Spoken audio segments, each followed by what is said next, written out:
2019년에 경고음이 울리기 시작했습니다. 2023년이 되자 미국은 이를 공식적으로 확인했습니다. 중국 정보기관이 플로리다에서 불과 90마일 떨어진 곳에서 활동하고 있었습니다.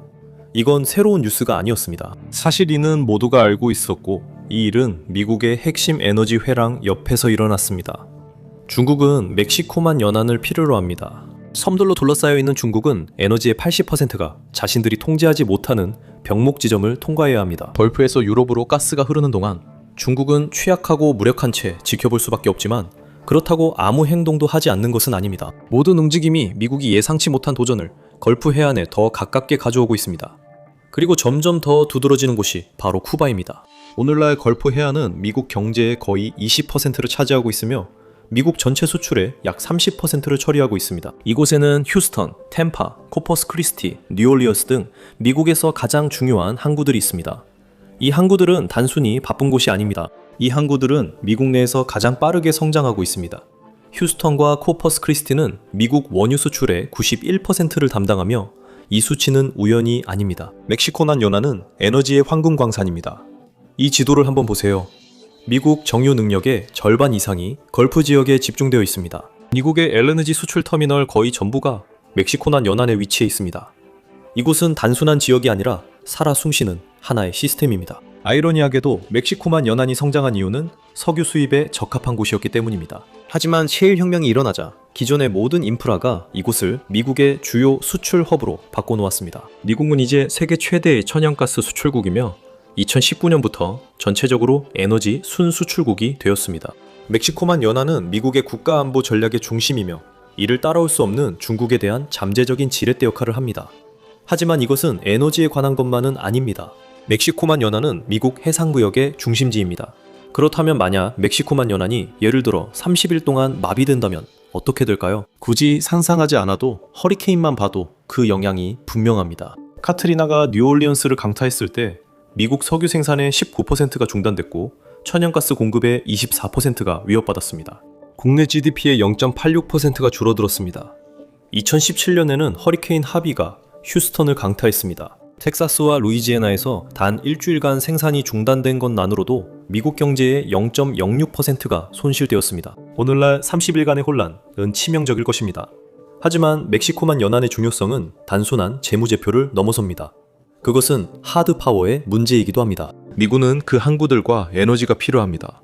그 여파는 분명할 것입니다. 에너지 수출이 중단되고 전 세계적으로 가격이 급등하며 군수 공급망이 느려집니다. 유럽은 중요한 공급자를 잃게 됩니다. 영향력도 사라집니다. 이 해안선은 미국만이 아니라 전 세계를 움직입니다. 그리고 지금 미국의 힘에 가장 도전하고 싶어하는 나라는 조용히 그 안에 자리를 잡고 있습니다. 그 이유는 중국이 석유의 70%와 천연가스의 42%를 수입하기 때문입니다. 그중 상당 부분이 중국이 통제하지 못하는 병목 지점을 통과합니다. 미국은 그런 문제가 없습니다. 호르무즈 해협에 문제가 생겨도 미국은 신경 쓰지 않습니다. 미국은 자체 에너지 생산과 걸프만 연안 인프라에 의존합니다. 미국이 통제하는 두 주요 병목 지점 덕분에 세계적 혼란도 문제가 되지 않습니다. 이것은 미국이 에너지 자립을 넘어 전 세계 에너지 가격을 좌우한다는 의미입니다. 또한 이로 인해 이득을 얻는 나라는 미국뿐만이 아닙니다. 유럽은 한때 러시아 가스에 의존했지만 이제는 LNG 수입의 58%를 미국에서 들여오고 있습니다. 이 비율은 2030년까지 80%까지 올라갈 수도 있습니다. 우리가 봐왔듯이 이 중 하나만 잘못돼도 모두 멈춥니다. 이는 단순한 경제 문제가 아닌 전략적 재앙입니다. 그래서 중국은 다른 곳을 찾고 있습니다. 어쩌면 미국 멕시코만 연안이 탈출구가 될 수도 있습니다. 중국은 이미 미국의 농지에 투자해왔지만 그것만 사들이고 있는 것은 아닙니다. 중국은 상호 파괴 위험을 감수하지 않는 한 군사적으로 미국을 위협할 수 없습니다. 하지만 중국은 이사회, 계약, 그리고 인프라 거래에서 영향력을 행사할 수 있습니다. 1대1로 구상은 이제 미국 땅에도 닿고 있습니다. 상황은 다를 수 있지만 전략은 똑같습니다. 중국은 조용히 영향력의 한계를 시험하고 있으며 위기가 발생하면 판도를 바꿀 수 있는 인프라와 에너지 분야에 자리를 잡고 있습니다. 미국이 수입하는 많은 물품들은 보안에 의문이 제기되는 중국산 크레인을 사용합니다. 만약 그 크레인들이 고장나서 항구의 활동이 멈춘다면 어떻게 될까요? 한 번의 오류, 일주일간의 중단만으로도 공급망이 멈춰버릴 수 있습니다. 그리고 소유권 문제도 있습니다. 중국 기업이 휴스턴 베이포트 터미널 일부를 통제하게 됐습니다. 이곳은 미국 내에서 가장 많은 화물을 처리해 더 큰 영향력을 갖게 됩니다. 수십억 톤의 상업 및 군수물자가 이 터미널을 통해 이동할 때 이런 영향력은 매우 중요합니다. 미국 군대는 하드웨어와 무기뿐만 아니라 평시에도 작전을 위해 매일 36만 배럴의 석유가 필요합니다. 그중 약 절반이 걸프만 연안의 정유소와 석유 터미널을 통과합니다. 이곳이 방해를 받으면 공급망이 멈추게 됩니다. 훈련이나 소규모 충돌뿐만 아니라 중국과의 어떤 대립에서도 마찬가지입니다.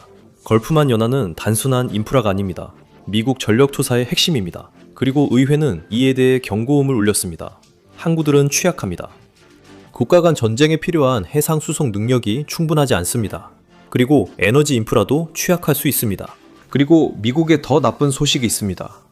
중국은 항구뿐 아니라 걸프만 에너지 공급망에도 진출하고 있습니다. 아이러니하게도 미국 걸프만 연안이 에너지 강국이 된 한 가지 이유는 중국에 늘어나는 에너지 수요를 충족하기 위해서였습니다.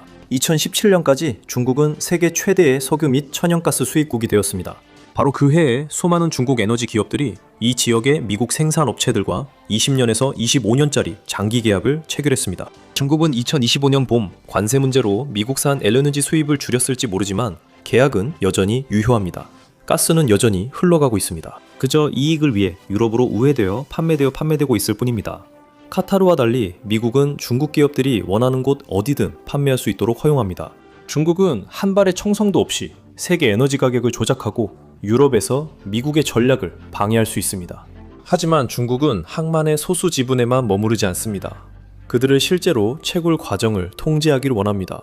중국의 국영은행들과 기업들은 특히 걸프 연안에 큰 관심을 보여왔고 중국의 에너지 기업들은 이미 그곳에서 활동하고 있습니다. CNOOC 인터내셔널은 루이지애나 남동쪽 80마일 지점에서 하루 약 9만 배럴의 석유를 생산하는 아포토막스 플랫폼의 21%의 지분을 가지고 있었습니다. 그리고 그게 유일한 사례는 아닙니다. CNOOC는 루이지애나 포촌 남쪽 115마일 지점에 위치한 스탬피드 유전과 가스전에도 관여했습니다. 이 지분들은 2024년 12월에 20억 달러의 영국 회사에 매각됐지만 이는 미국의 외국인 투자 규정이 얼마나 느슨할 수 있는지를 보여줍니다. 이 모든 것은 대응 전략의 일부입니다. 이는 미군의 아킬레스건이기 때문입니다. 미군이 세계에서 가장 발전되고 경험이 많은 전투부대일 수 있지만 수많은 정밀 부품들이 조화를 이루며 작동하는 데 의존하고 있습니다.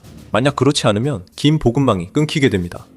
이란 상공에서의 제한적인 공습조차도 물리적으로 큰 도전이 됩니다. 중국을 상대로 할 때 이 문제는 더 심각해집니다. 중국이 이 지역과 항구에 있으면 중요한 정보를 얻을 수 있습니다. 이것은 재래식 전력의 약점을 보완하기 위한 비용 효율적인 전략입니다. 그리고 중국은 자국의 유일한 동맹국과 미국의 유일한 지리적 약점을 이용해서 협상에서 쓸 몇 가지 카드를 찾으려고 하고 있습니다. 중국이 쿠바에 새로 만든 기지는 미국 정보당국에게 완전히 뜻밖의 일은 아니었습니다. 베이징은 1999년에 베우칼에 첩보기지를 세운 이후로 그곳에서 활발히 활동해왔습니다. 그리고 그 섬에는 와하이와 칼라바사르에도 두 개의 다른 기지가 있습니다. 그러니까 쿠바에는 단일 기지뿐만 아니라 여러 기지들이 네트워크를 이루고 있습니다. 이 네트워크는 신호를 수집하고 멕시코만에서 오는 항구 교통을 감시하는 데 완벽합니다. 중국이 관심을 가질 만한 것이 많습니다. 항구들 외에도 미국은 걸프 지역의 특수작전사령부 본부와 미 남부사령부 등 주요 기지들을 두고 있습니다. 이 지역에 이렇게 중요한 거점들이 집중되어 있으면 작전과 대비태세를 방해할 수 있는 공격에 취약해집니다. 통제, 감시, 물류, 이 모든 것이 멕시코만 지역에 집중되어 있습니다. 중국의 거점들은 우연이 아닙니다. 이것들은 체스 게임에서 계산된 수입니다. 그리고 쿠바는 중국에 여러분이 전혀 예상치 못한 또 다른 것을 제공할 수도 있습니다.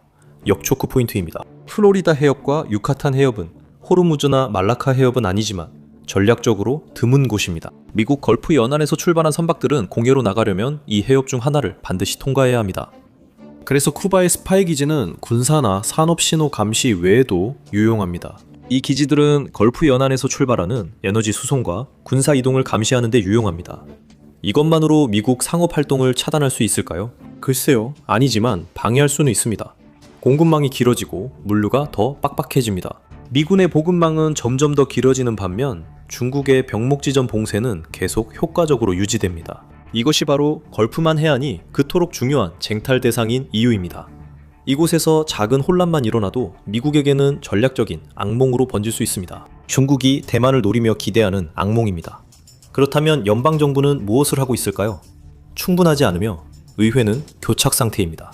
2021년 연방 보고서에 자극받아 주 정부들이 앞서 행동하고 있습니다. 미국 농무부는 4천만 에이커의 농지가 외국인 또는 외국 단체에 의해 일부 또는 전부 소유되고 있다는 사실을 밝혀냈습니다. 일부는 항구, 에너지 터미널, 군사기지 근처에 위치해 있어 주요 인프라 주변의 통제, 접근, 보안에 대한 우려를 불러일으키고 있습니다. 그래서 각 주에서는 단속을 시작했습니다. 2021년 이후로 외국인의 부동산 소유를 제한하는 50건의 법안이 통과됐습니다. 대부분은 농지를 대상으로 하고 일부는 주요 인프라 근처의 토지를 특별히 겨냥하고 있습니다. 하지만 수십 개의 법이 있음에도 불구하고 여전히 허점이 남아 있습니다. 멕시코만 연안의 에너지 및 항만 시설을 완전히 보호하는 단일 체계는 없습니다. 그래서 법이 없는 상황에서는 먼저 극단적인 상황에 대비해야 합니다. 마이애미는 해안경비대와 함께 중국산 크레인을 샅샅이 조사하며 사이버 보안과 운영의 무결성을 점검하고 있습니다. 해안경비대는 중국과의 전쟁에 대비해 훈련 중입니다. 제1도련선에서 전쟁이 발생하면 그 전쟁은 그곳에만 머물지 않을 것입니다. 중국은 경제적, 물류적 방해를 통해 미국의 전쟁 지속 능력을 약화시키려고 할 것입니다. 해양경비대는 중국의 장비와 투자가 어떻게 중요한 내부 정보를 제공할 수 있는지 등 잠재적인 도전 과제를 파악했습니다. 자, 상상해보세요. 텍사스의 포트아서 같은 항구에서 운영 장애가 발생한다면 어떤 일이 벌어질지 상상해보세요. 크레인이 멈추고 하엽 작업이 중단되며 보급이 느려지고 탄약과 중요한 화물이 부족해지기 시작합니다. 그리고 그것은 시작에 불과합니다. 멕시코만의 해상 시추 플랫폼들이 고장나기 시작합니다. 드릴이 사용자 조작에 반응하지 않고 안전 스위치도 작동하지 않습니다. 운영자들이 수동 조작으로 문제를 해결하려고 분주하게 움직이지만 일부 플랫폼에서는 폭발이 일어나기 시작합니다. 한편 이 지역의 선박들은 GPS 오작동을 보고하기 시작합니다. 해안경비대가 가장 두려워하는 것은 뉴올리언스처럼 혼잡한 항로에서의 충돌입니다. 해상교통이 거의 멈추거나 완전히 중단됩니다. 미군은 보급을 받을 수 없습니다. 중국의 미사일 공격이 태평양에 있는 미국과 동맹국의 기지들을 초토화시킵니다. 말라카 해협과 같은 요충지에서 미 해군이 실시하는 봉쇄조차도 무용지물이 됩니다. 거리의 장벽이 점점 힘을 발휘하기 시작하고 미국의 해상 시스템이 뒷받침하는 26조 달러 규모의 경제가 혼란에 빠집니다. 그래서 해양경비대는 선박 접근이 어려운 곳을 감시할 드론과 이상 징후를 조기 감지하는 인공지능 등 새로운 기술에 투자하고 있습니다.